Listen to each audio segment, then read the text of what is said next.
Bible is full of stories that we all know and love. But how well do we know them? The answer might surprise you. The Bible you thought you knew is going to dive deep into the exquisite details of the biblical stories that make them fascinating and transforming. In this week's podcast, we are going to have a question and answer session. I'm going to deal with two questions. The first one is, since the Jewish Bible, which was Jesus' Bible, is written in Hebrew, yet the New Testament authors mostly appealed to and read from and quoted the Greek version, the so-called Septuagint, which one is more accurate?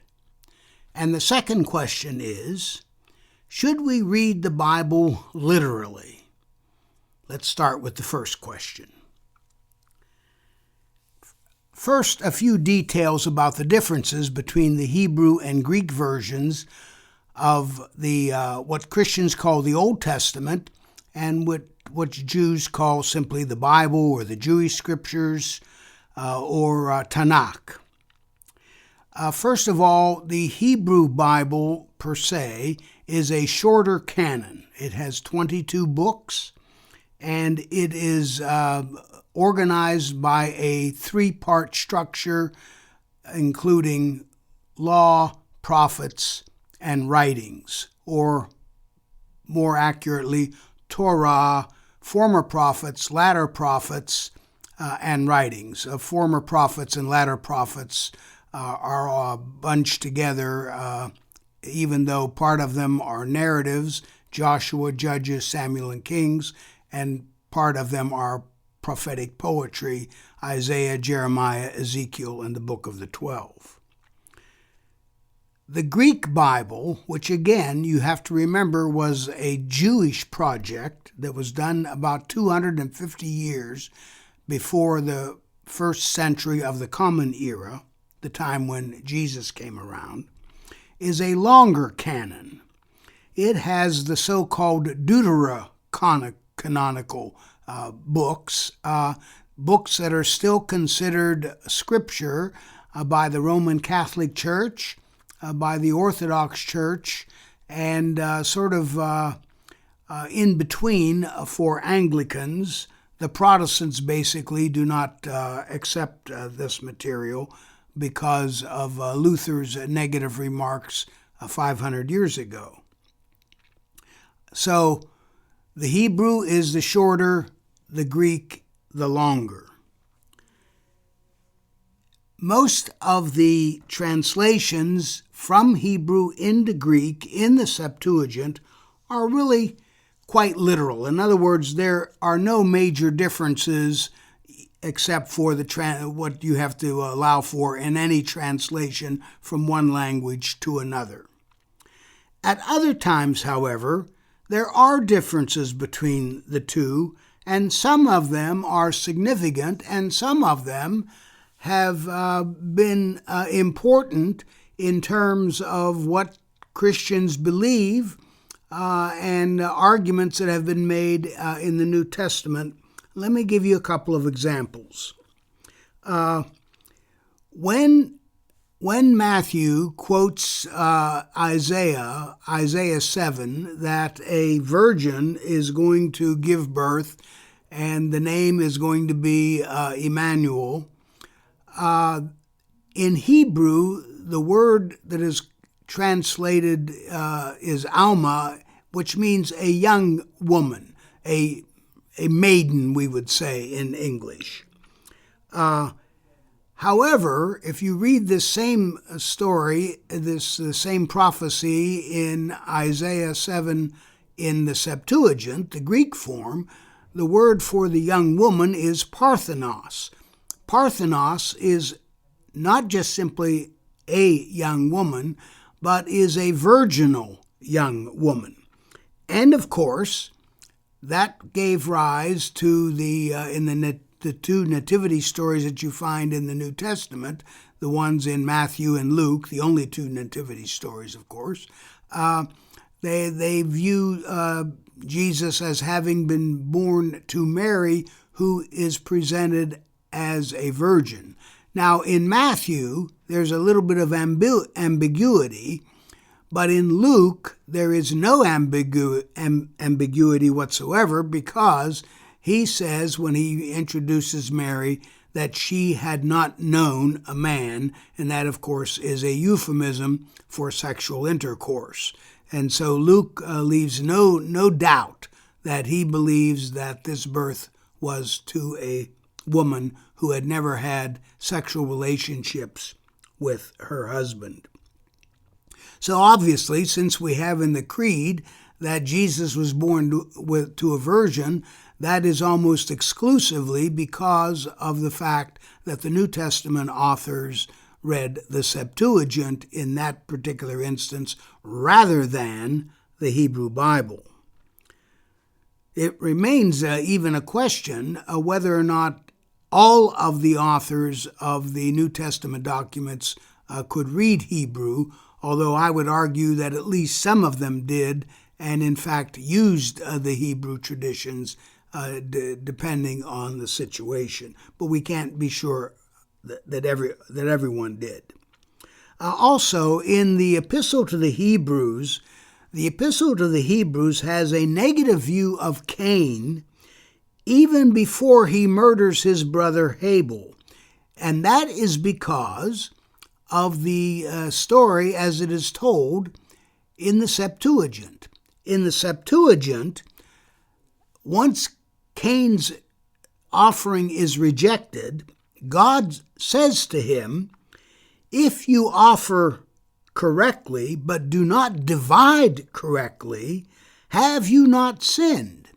So in the Greek version, Cain is already considered a sinner before he murders Abel. In the Hebrew version, God asks Cain why he is angry about being rejected, and then he sort of consoles him by saying, if you can deal with this rejection, you'll be all right, because God only rejected him because the ground had been cursed, and of course Cain had nothing to do with that. That was the responsibility of his father and his mother. And so in the Hebrew text, Cain sins for the first time when he decides to murder his brother, whereas in the Greek version, he has already done something wrong. And of course, in the writer of the Hebrews, the Hebrew letters, he says that it had to do with the fact that Cain did not have faith and Abel did. And he inferred that from that line that I just offered, namely, if you offer correctly but do not divide correctly, have you not sinned? So there's another place where the difference of the reading makes a difference. It's significant. It's important. So let's go back to the issue of accuracy. We have two different traditions, one Hebrew, one Greek. Which one is better, or which one is more accurate? I want to submit that that is really the wrong question. And that question is based on the belief that only what is historically verifiable can ever be true. And asking the question that way has bedeviled Christian thinkers for over 200 years. Because in a contradictory story or any literary contradiction, the idea is that at least one has to be wrong. Both might be wrong, but you have a contradiction, only one can be right. But when you're dealing with Scripture, which the Septuagint is, the Greek version, and which the Hebrew Bible is, technical accuracy, even historical accuracy, is not primarily the issue. In other words, Scripture is not designed simply to give us historical data, historical facts, dates, places, and the like without remainder. And that is why the language of Scripture, regardless of whether it's in the Hebrew version or the Greek version, is highly metaphoric, symbolic. It contains theologized history, Sometimes there's actual remembered history, but even that history is theologized because it's part of Scripture. It is talking about God and humanity and Israel and Jesus, and these are all deeply theological, deeply religious, deeply ethical issues that transcends technical accuracy. Much of this material is parabolic. Keep in mind that Jesus' main form of teaching was to tell parables, which, seen from another point of view, is a story that, quote-unquote, is not true. These stories are very poetic, not just the parts that are actual poetry, like the prophets, but there are poetic elements even in prose stories as well. The biblical material is rhetorically powerful, and here I would use the analogy of romantic language.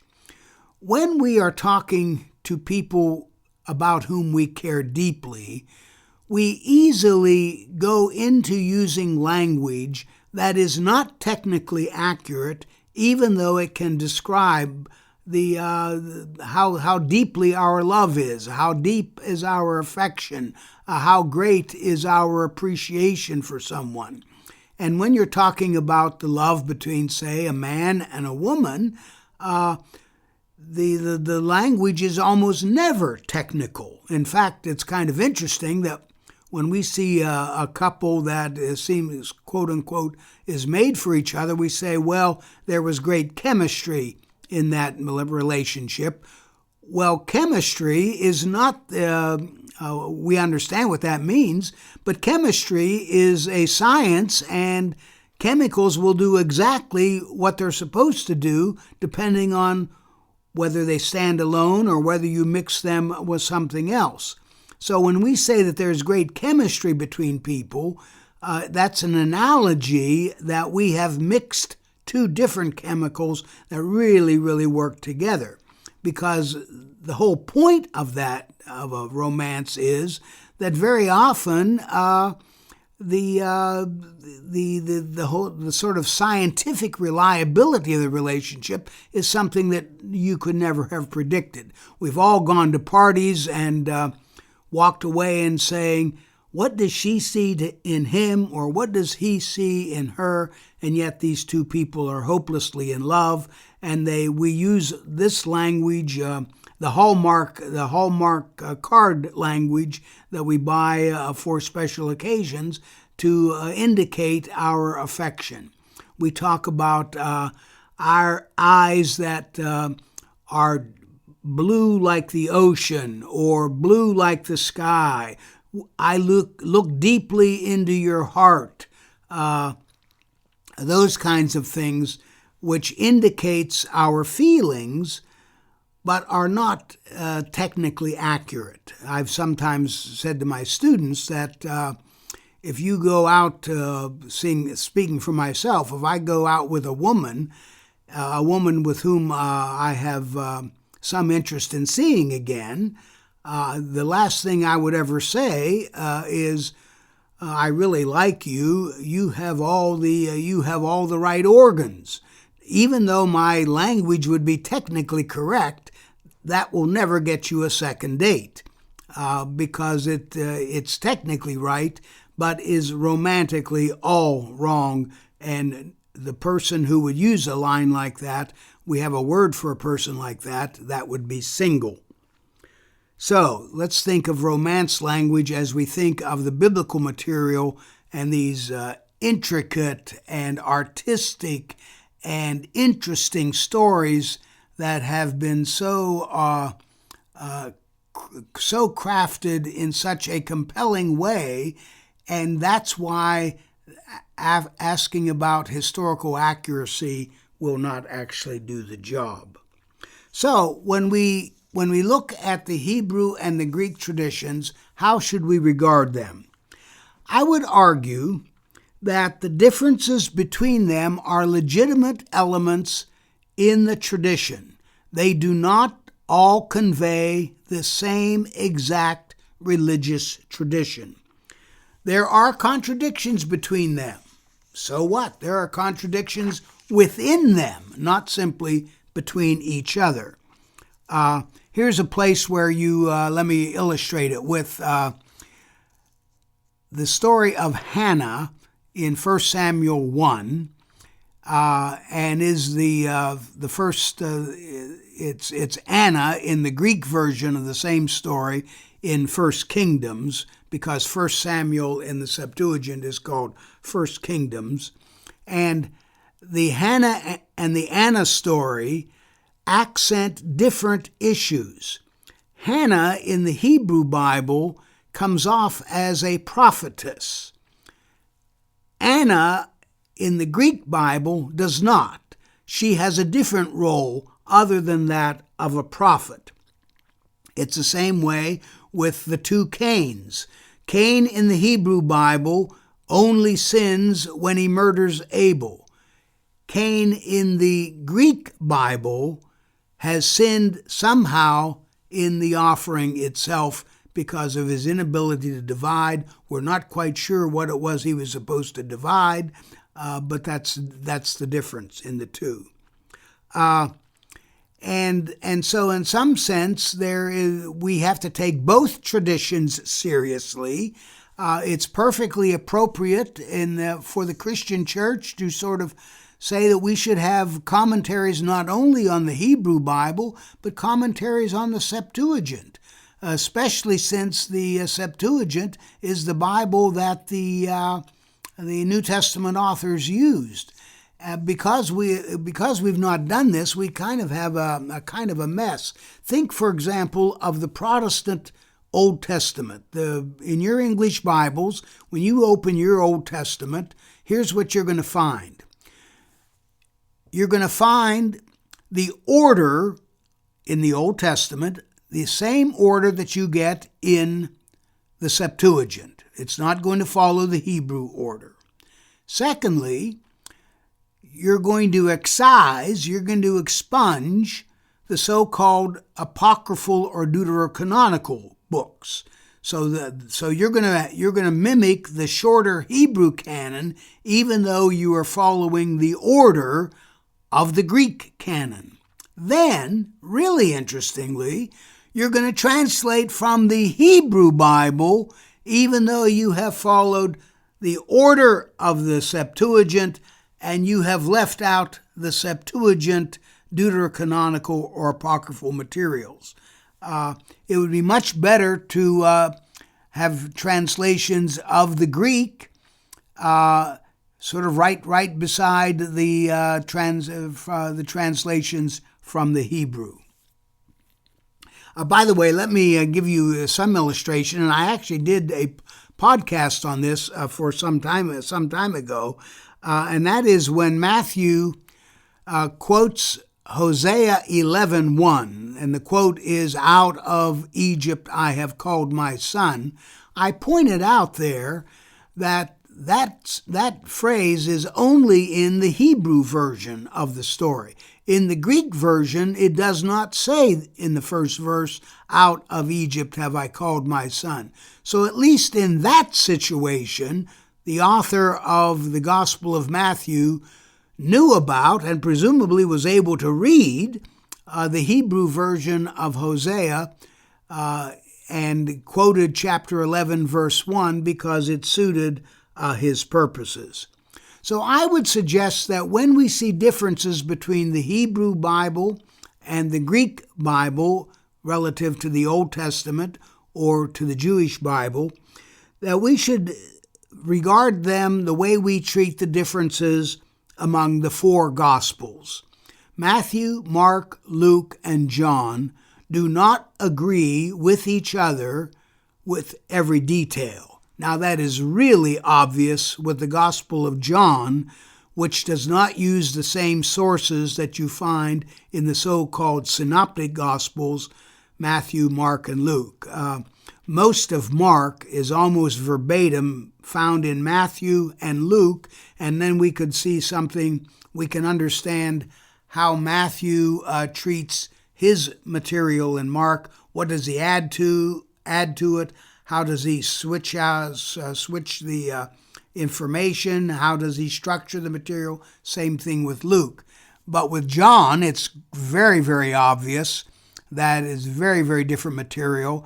Only in John do you find the story of Jesus changing the water into wine at a wedding. Only in John does Jesus talk to Nicodemus or the Samaritan woman at the well. Only in John does Jesus speak to Lazarus and command him to come out of the tomb, and so forth. Those are all unique. All of the I am statements in John are unique to that gospel. I am the bread I am the bread, I am the light, I am the living water, I am the good shepherd. That's all unique to John. But we all have 4 Gospels, maybe only one Jesus theologically, but it is important to understand how Jesus is presented and the perspective that is given with each of those Gospels, even when we are dealing with contradictions. We should not be afraid of contradictions, and in fact, contradictions in the Bible not only should not be smoothed over, very often that is where the really interesting stuff happens, as long as we can get out of this idea that we are dealing with some kind of technical accuracy. So, which one is more accurate? My answer is wrong question. The better question is, how does the Hebrew Bible and how does the Greek Bible treat this story and treat that story? The second question, should we read the Bible literally, is going to take too long to answer in this session. So I'm going to conclude today's session, and we will come back to this question next week. In the meantime, go to my website, faspina.com. Let me know what your email is. I'm learning to do the mini courses. I honestly have to let you know that I'm just about in the final throes of a book that I'm about to publish, and that is sort of hampering my style right now in terms of my time. But these mini courses will come, and eventually we'll get them done. If you have other questions that you want me to answer at another session, go to my email, fspina106@gmail.com. Thank you. I want to thank you so very much for listening to The Bible You Thought You Knew. I have a question for you. Do you have a question or topic that you'd like me to cover on the podcast? If so, all you need to do is head over to Apple Podcasts and do 2 simple things. 1, leave a rating and review telling me what you think of the podcast. 2, in that review, ask anything you want related to the Bible. That's all you have to do. Then, listen in to hear your question answered on a future episode. Join us next time on The Bible You Thought You Knew when we discuss Jesus' personal Bible. God bless.